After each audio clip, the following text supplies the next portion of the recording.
Galera, retomando as aulas de história, vamos fazer o seguinte. Eu vou colocar uma fase pré-revisão que a gente já tem online e eu vou começar a discorrer sobre algumas sociedades. A sociedade de hoje, que nós vamos ler cá, vai ser a comunidade, a sociedade do povo, que era respeitadíssima em razão de preceitos de Hammurabi. Eu estou falando de 1700 a.C., a comunidade hammurabiana. Bem, Hammurabi era um estrategista e por isso ele desvendou um mistério, um segredo do ser humano, que o humano ele tem uma carência intrínseca para alguns elementos e ele desenvolveu isso nos povos que ele conquistava e ele instituiu um regime que perdurou por 150 anos. Então, qual foi o segredo para que uma pessoa instituísse um ideal, um regime por 150 anos? Bem, foram 3 pilares. O primeiro, religião; o segundo, direito; e o terceiro, a língua. Religião, porque ele fazia a promessa de que junte-se ao meu povo, porque o meu Deus é mais forte, o meu Deus te dará vitória, o meu Deus nos deu força para conquistar a sua população. Ele era um estrategista e ele sabia que quando não consegue se explicar alguma coisa, a primeira saída, a primeira oportunidade é atribuir algo que seja inexplicável. Ele realmente acreditava que o seu Deus tinha essa capacidade de fortalecê-lo, mas quando ele incutia, ele colocava isso no sentimento daquela pessoa dominada, aquela pessoa abria a mão aos seus ideais, claro, não de uma forma tão pacífica, mas começavam a aceitar essa nova realidade. Ademais, aqueles que não se adaptavam ao regime de dominação se tornavam escravos, logo os prisioneiros de guerra. Bem, por conseguinte, depois, o direito era um elemento fundamental. Ele sabia que as pessoas precisam viver sobre regras. Então, o que ele fazia? Ele colocava grandes blocos de pedra nas entradas e saídas da cidade e colocava os seus 283 artigos. 282 porque o 13 era o número do azar e ele não colocava. E ali eu tinha toda a regra do jogo. E quando eu falo regra do jogo, eu estou falando de todos os direitos inerentes à comunidade hammurabiana. Então não poderia ser arguído a escusa sobre a norma, o desconhecimento sobre a norma. E aí ele tinha uma igualdade na aplicação de direito, ele tinha uma segurança jurídica que era atrelada a um devido processo legal, tinha normas pré-estabelecidas, que ensejava então no princípio de uma legalidade, quer dizer, ele vai agir conforme a lei. Por fim, a língua. A língua era um fator decisivo, porque estimulava a comunicação entre os povos dominados e dominantes e também possibilitava a questão do comércio, quer dizer, as partes poderiam interagir com maior fluência, poderiam interagir de uma maneira mais ampla. Então a língua era muito importante para fazer com que essas pessoas tivessem esses relacionamentos. Bem, no que concerne às castas sociais, as classes sociais eram divididas em 3. Eu tenho os ailuns, que são os homens livres e a maioria da população, os musquenuns, que são os funcionários públicos, são pessoas que já nasciam com desígnios funcionais, e os escravos, que poderiam ser ou em razão de prisioneiro de guerra ou em razão de dívidas, sim, havia a prisão daquele que era devedor. Dentre os elementos no que concerne à punição, a primeira delas que a gente deve destacar é que o direito penal lá havia a aplicação da lei de Talião. E a lei de Talião tem-se aquele bordão, olho por olho, dente por dente. Só que nós, dentro do direito, vamos tratar o olho por olho, dente por dente, de uma maneira um pouco distinta. Quer dizer, a pena, ela não só atingia o transgressor, a pena ela transcendia ao terceiro, a um outro indivíduo não envolvido. Me explico. Quando eu falo que ela transcendia, quer dizer, se eu causei mal à sua mãe, você teria o direito de causar mal à minha mãe.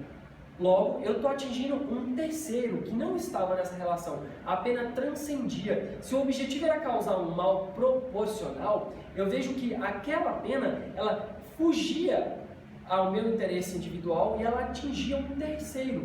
E nesse sentido é importante destacar que quando eu busco a proporcionalidade, a pessoa não tem mãe. Então, recaía sobre uma pessoa que ele tivesse um sentimento similar, uma proximidade àquela relação com a qual eu tinha com a minha mãe.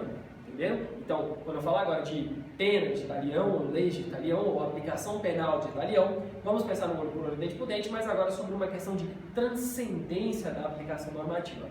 No que concerne ao crime de falso testemunho, é interessante colocar isso, o crime de falso testemunho seria alegar, sabendo que era falso, que uma pessoa cometeu um ato ilícito, para que isso ensejasse em sua condenação. Qual era a consequência jurídica? Bem, haveria a possibilidade de aplicação de pena de morte para quem aplicasse um falso testemunho. Ou a pessoa poderia ser condenada às custas, o pagamento das custas processuais, de utilizar aquela máquina de julgamento. Tem uma crítica muito forte acerca disso pelo seguinte: como as custas eram muito altas e os crimes que permitiam isso, em que pese não serem todos, havia um balizamento, alguma coisa assim, para deixar mais razoável, percebe-se notadamente que Hammurabi tinha uma preocupação com a alta casta social, as pessoas ricas, porque o pobre ele não conseguiria pagar essas custas processuais, já o rico ele poderia não ter a aplicação da pena em razão desse pagamento. Outro crime que eu gostaria de destacar, que eu acho que é importante nesse momento, seja o roubo e a receptação. Interessantíssimo a ideia, a ideologia que foi plantada nessa época é que é o seguinte: o roubo e a receptação têm a mesma pena. Isso por quê? Porque só há o roubo porque alguém compra aquela coisa roubada. Então entende-se que, como o Instituto Roubo só existe porque alguém compra aquele produto de um ato ilícito, eu tenho que aplicar a pena aos dois. E nessa época a pena era uma pena que implicava a uma dor, seja de laceração ou até mesmo poderia ocasionar a pena de morte. Bem, meu quadro está bem bagunçado, por suposto, mas para fim de organização. Saindo dessa esfera de limitar os tipos penais, vamos para a família. A família, ela era monogâmica, patriarcal, mas admitia-se o concubinato. Para quem? Para o homem ou para a mulher? Nessa época, a mulher tinha direitos extremamente restritos. E durante um longo tempo da história também. Mas nesse período, somente o homem poderia ter o concubinato. E daí, é interessante, porque veja bem, havia o crime de adultério. Só que quando eu falo de crime de adultério, eu tenho que pensar um pouco além. Bem, se o homem era permitido a prática do concubinato, qual era a mulher que seria chamada de adúltera?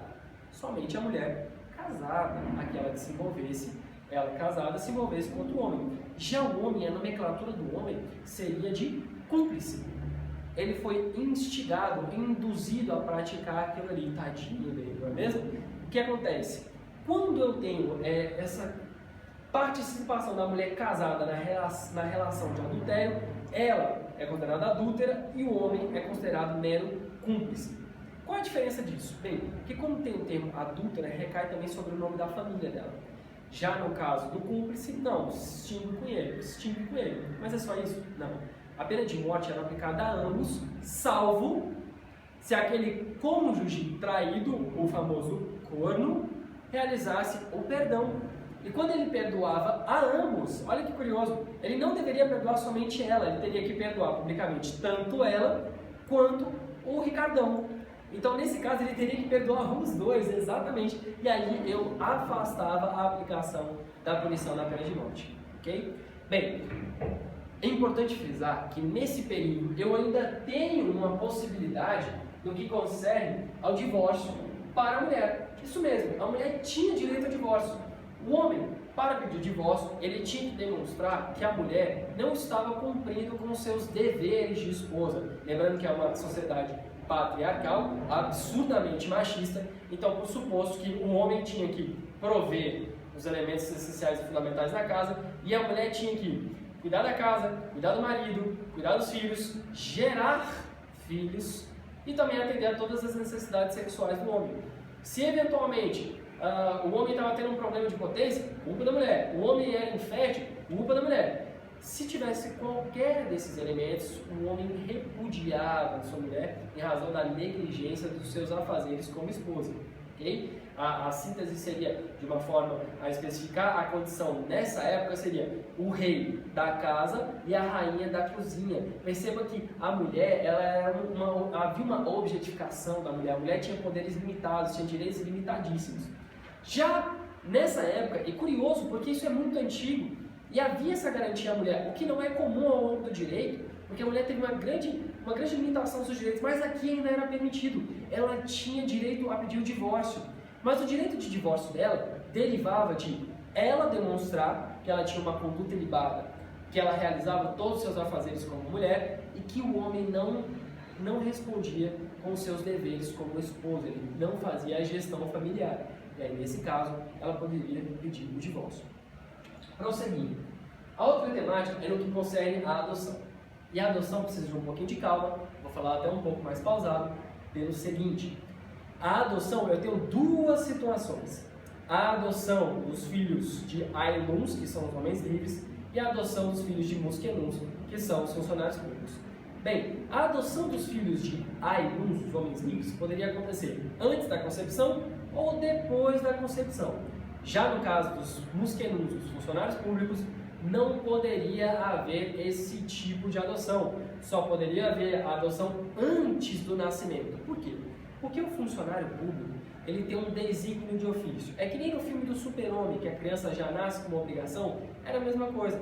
Os Musquenuns já nasceram com um desígnio funcional. Ele já nascia para fazer determinada função. Então, eu só poderia adotá-lo antes. E quando eu adotasse ele, eu já sabia que ele ia se tornar funcionário público, eu deveria dar a instrução e os estudos para que ele se tornasse um funcionário público. Porque se isso não acontecesse, tinham duas consequências jurídicas. A primeira, ele era removido dessa família que ela adotou e era devolvido à família original. Ou o Estado pegava essa criança e criava ele mesmo. Tranquilo?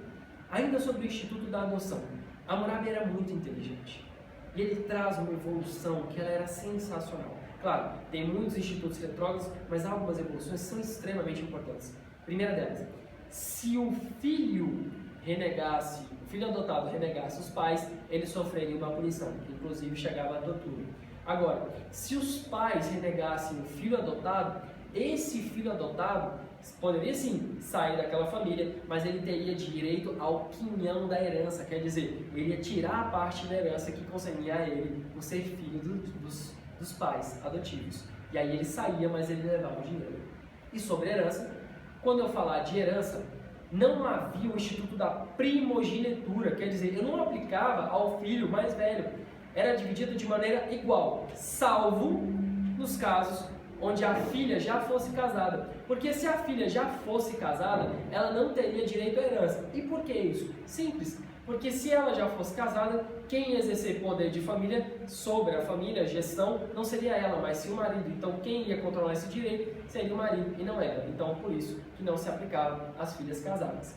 Por fim, Hammurabi, quando ele fala da língua e você percebe que ele tem uma primazia pelo comércio, ele apresenta uma noção básica do que seria o direito do consumidor. Por quê? Primeiro ele traz essa relação de que o devedor poderia se tornar escravo, e a outra é que os prestadores de serviços que prestassem serviços insatisfatórios também poderiam ser punidos. Então, nessa perspectiva, essa aplicação de pena, tanto para o mau pagador como para o mau prestador de serviço, começa a base do que seria o direito do consumidor. Ok? Por hoje é só, eu agradeço.